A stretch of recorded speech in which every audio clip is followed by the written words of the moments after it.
So I'm out here in the van just doing some maintenance today. Winter's coming, so I'm just trying to get some stuff done before it gets too cold.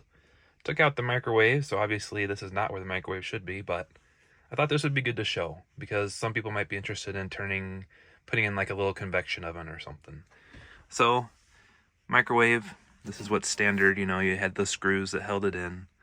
It does use a regular power plug. It is not hardwired, so there's nothing scary when you get in this little cabinet.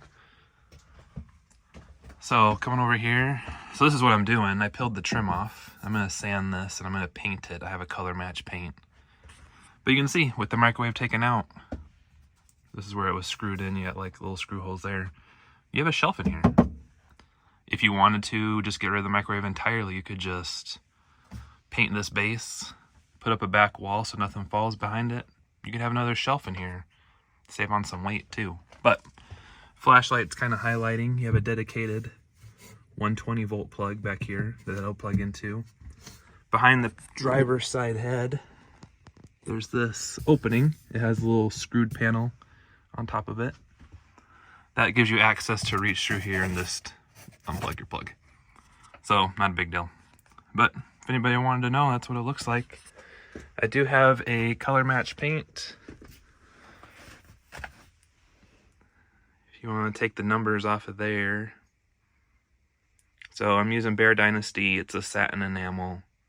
But you can kind of see, if you screenshot that, that's like the recipe to make a color match paint.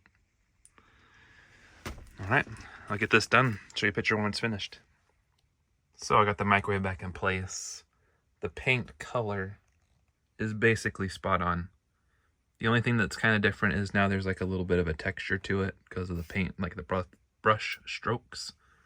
Kind of almost like there's a graininess to it, but other than that, color is nice. So that's good. Happy with that.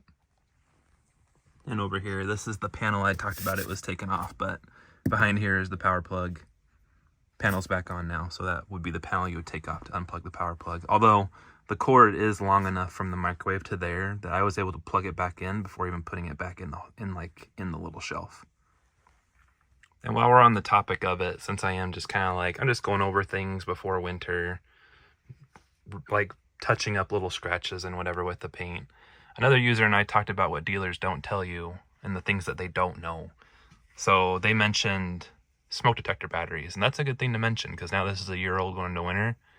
This smoke detector up here is battery. You can kind of see there's like a thumb groove to kind of put your thumb in.